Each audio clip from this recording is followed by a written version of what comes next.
16세기, 17세기의 청교도들은 설교를 예언이라고 불렀습니다. 그렇게 부르는 이유는 고린도전서 14장을 근거로 했습니다. 그럼에도 불구하고 청교도들이 그렇게 설교를 예언이라고 부른 이유에는 종교개혁의 배경이 있습니다. 1517년 10월 31일 마르틴 루터가 종교개혁을 시작했고 그 종교개혁이 스위스 지리 쪽으로 내려가게 됩니다. 스위스 지리에 쯔빙글리라고 하는 설교자가, 신학자가 1519년 1월 1일 자신의 교회에 부임하게 됩니다. 그리고 그는 첫 번째 설교를 마태복음 1장 1절을 설교하게 됩니다. 즉 종교개혁과 함께 강해 설교의 시작이 쯔빙글리로부터 시작이 된 겁니다. 그런데 이 쯔빙글리는 그 시대의 로마 카톨릭의 배경 속에서 교회가 어둡고 또 교회에서 하나님의 말씀을 강론하는 것은 거의 없었던 일입니다. 그래서 본인이 강해 설교를 시작했을 뿐만 아니라 선지자 학교를 세우게 됩니다. 자, 이 선지자 학교는 오늘날 현재 지리 대학이 되는데, 즉 쯔빙글리는 말씀의 사역자들을 양육하고 훈련하고 그리고 그들로 유럽의 전역에 있는 강단을 채우기 원했습니다. 그래서 이제 쯔빙글리는 이 선교자 학교에서 매일 강의를 했습니다. 어떻게 강의했냐면 오전에 일찍이 구약을 가지고 강의를 했습니다. 물론 원어로 했죠. 그리고 또 신약을 강의를 합니다. 성경 66권 전체를 다 강의할 목적으로 강론을 했습니다. 그리고 강의가 끝날 즈음에 오늘날 신학생들에게 해당되는 이 학생들을 세우게 됩니다. 그리고 본문을 가지고 잘 적용해서 설교를 시키게 됩니다.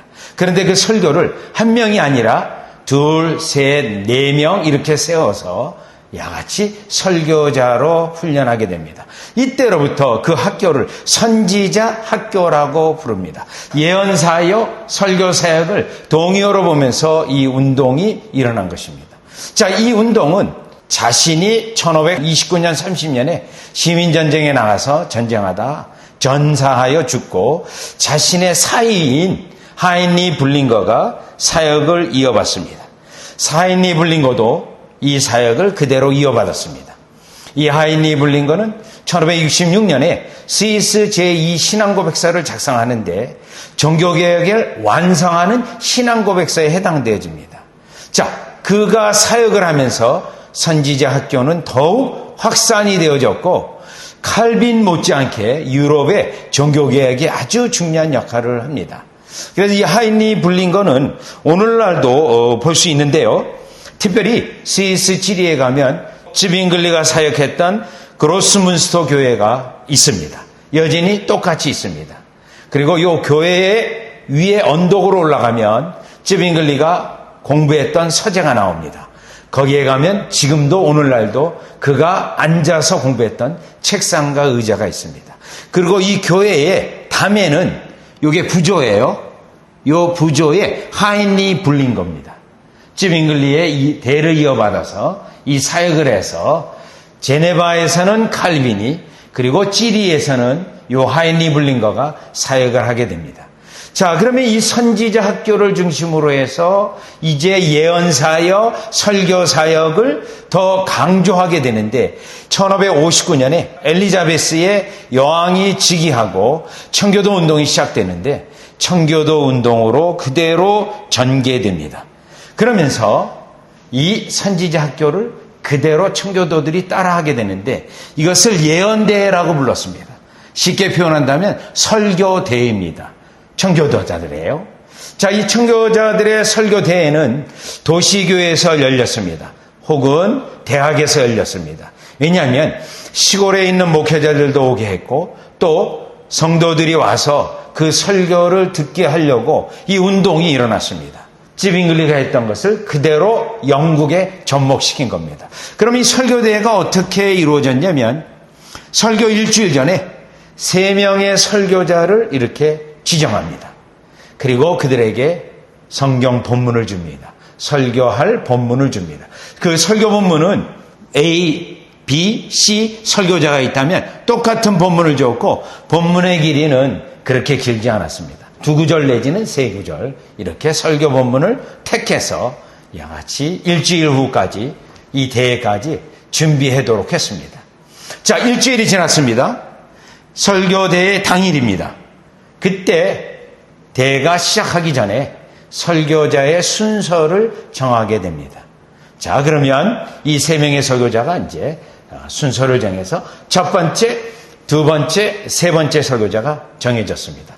자, 그러면 첫 번째 설교자가 와서 한 45분 정도 설교합니다. 물론 이 설교를 할 때 뭐 주위에서 떠든다거나 하면은 이 사회자가 그를 꾸짖고 또 내쫓기도 했고요. 또 설교하고 끝나서 설교와 해석을 잘못하거나 또 잘못 적용한 경우는 이 사회자가 지적을 하고 책망까지 합니다. 그리고 나서 두 번째, 세 번째 설교자가 동일한 본문을 가지고 설교를 하는데 15분씩 줍니다. 자, 그런데 첫 번째 설교자는 자기가 준비한 것을 다 증거할 수 있었습니다. 그런데 두 번째, 세 번째 설교자는 앞서 설교자가 설교했던 내용을 반복할 수 없도록 정해져 놨습니다. 그렇기 때문에 그가 준비했던 것을 앞선 설교자가 이미 다 설교했다면 두 번째 설교자와 세 번째 설교자의 설교 준비가 충분하지 않으면 큰 낭패를 당하고 사회자에게 게으른 사역자라고 책망도 받기도 합니다. 자, 그러니 이 설교대회 때 지정된 설교자는 본문을 가지고 씨름하면서 어마어마한 준비를 했어야 했습니다. 그러다 보니 이 설교의 수준이 매우 높았습니다. 그리고 말씀의 강론이 그 깊은 곳까지 끌어내는 적용 실력이 아주 대단했습니다. 그런데 이 설교를 누가 듣는가 하면 농촌에 있는 목회자들, 설교자들, 그리고 성도들이 와서 이 설교를 듣게 됩니다. 자, 그러면서 하나님의 말씀의 수준이 높아지고 성도들이 하나님의 말씀을 보는 깊은 영적 안목을 갖게 됩니다. 그래서 이 운동이 결국은 영국 청교도 운동의 말씀 운동, 설교 운동으로 가장 핵심 자리에 잡게 됩니다. 그런데 그 당시 여왕이었던 또 영국 국교의 수장이었던 엘리자베스 여왕은 이 설교대회를 매우 싫어했습니다. 왜냐하면 성공의 국교회는 의식 중심이었습니다. 자, 그러니 미신적 우상적인 의식이 있기 때문에 교인들이 깨어날 수 없었던 겁니다. 그런데 이 설교대회를 통해서 영국 전역으로 청교도 운동이 확산되어지고 말씀 운동이 크게 확산되었기 때문에 엘리자베스 여왕은 이 설교대회를 매우 싫어했습니다. 그래서 그 당시 그린달 주교 같은 주교를 통해서 이 대회를 못하도록 하고 방해하는 일까지 있었습니다.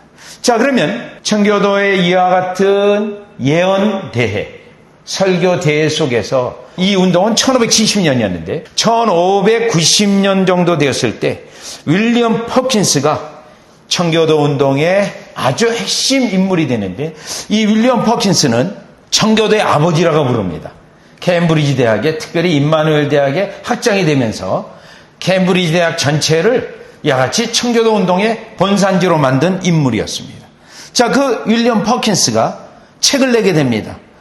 The Art of Professing입니다. 여러분, 이 책인데 한국말로도 번역이 되어 있습니다. 부흥각의 역사로 번역이 되어서 설교의 기술로 되어 있습니다. 이와 같이 예언의 기술인데, 자, 예언 그러면 사람들이 무슨 미래를 예언하는 그런 예언인가 오해할 수 있기 때문에 번역은 설교의 기술이라고 했습니다. 그런데 사실 쓴 거는 예언입니다.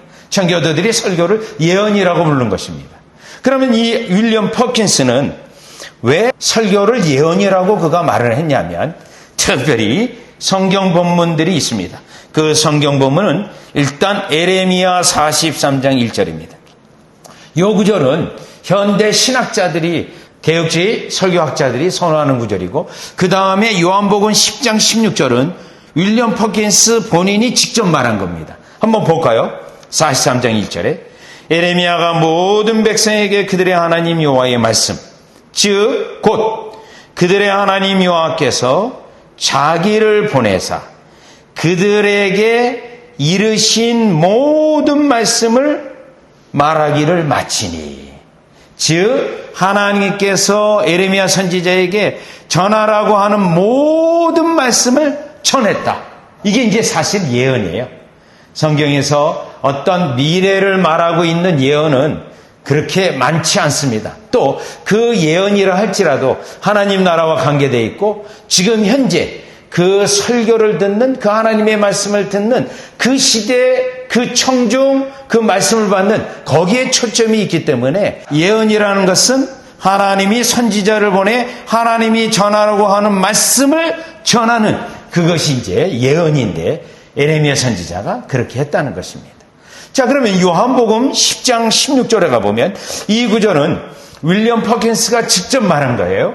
성경 구절은 말하지는 않았지만 이 내용을 말합니다. 보시면 또 이 우리의 들지 아니한 다른 양들이 내게 있어 내가 인도할 터이니. 하나님 아버지께서 선택한 양인데 아직 교회 속에 들어오지는 않았습니다. 아직 예수님을 믿지는 않습니다.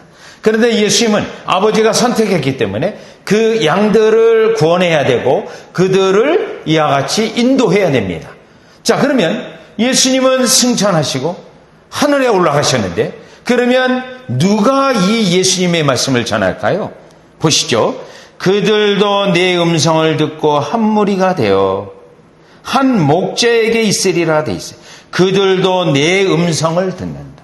그러면 지금 현재 오늘날 아니면 청교도 시대에 종교개혁 시대에 예수님의 음성을 누가 전합니까? 바로 설교자입니다.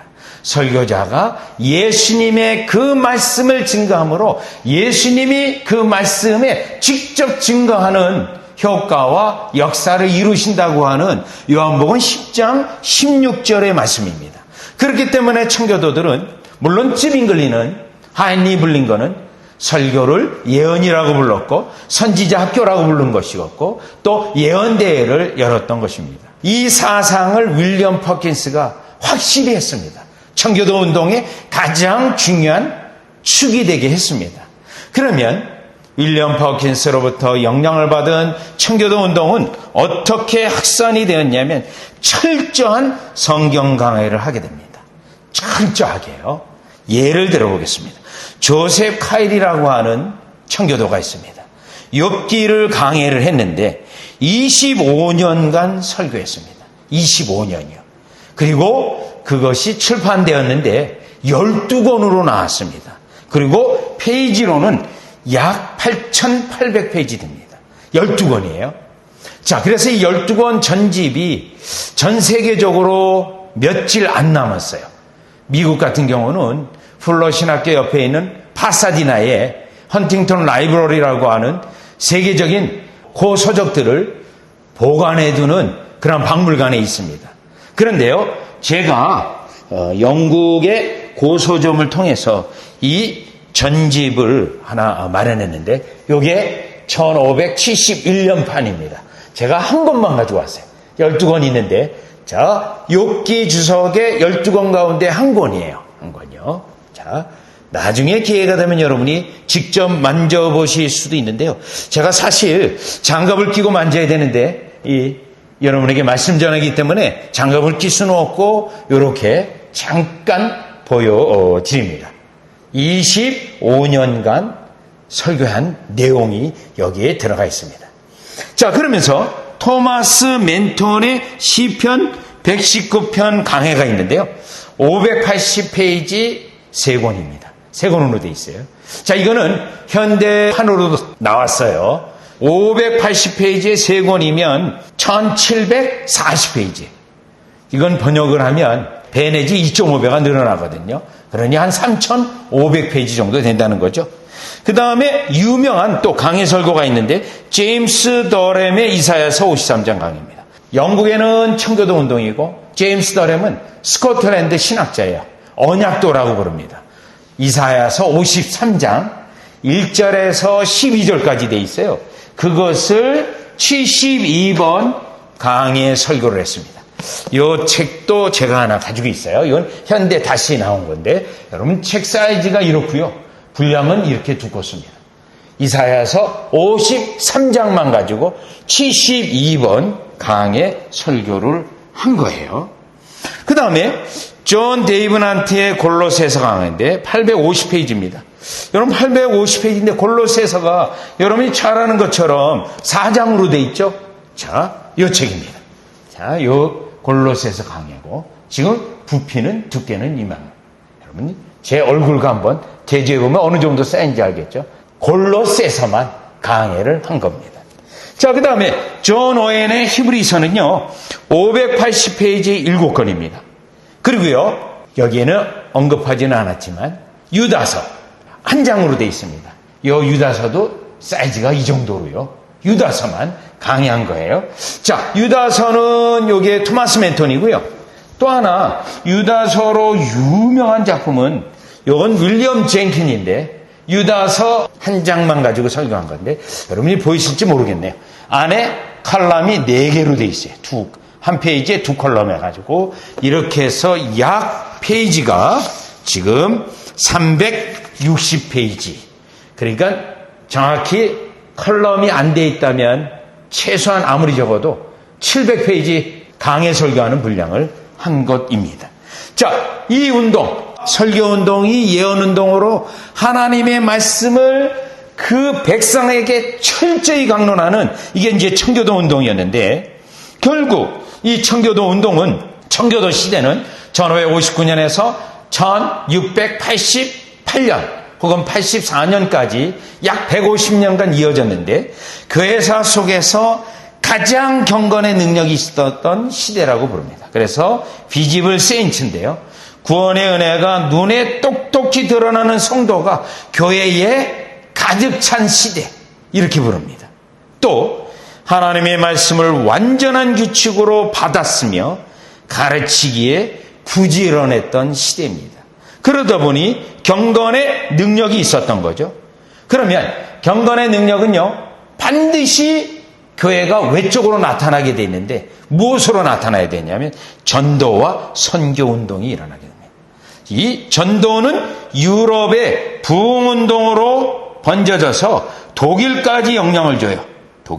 독일의 경건주의까지 영향을 줘서 1660년대 프랑크푸르트의 스페너 그리고 또 1690년대서부터 할레 대학을 중심으로 프랑케에까지 영향을 주고 또 이 전도운동과 함께 선교운동이 일어나는데 1640년대에 영국의 청교도들이 아메리카로 건너가서 아메리칸 인디언을 선교하는 선교운동이 일어나게 됩니다.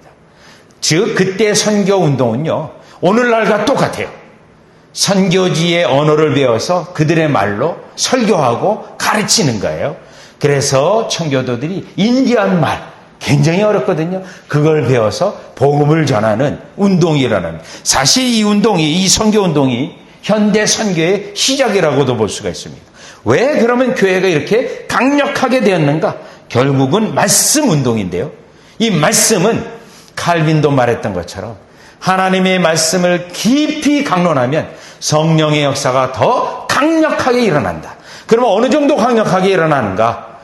말씀이 깊이 뿌려지면 우리 주님께서는 성령을 아웃포링 쏟아 부어주신다. 자, 그것을 강조했는데 그래서 이 청교도 운동은 전 유럽으로 확산됐을 뿐만 아니라 부흥으로도 나타났고 영적 대가성으로 나타났고 전도로 나타났고 선교운동으로 나타났습니다.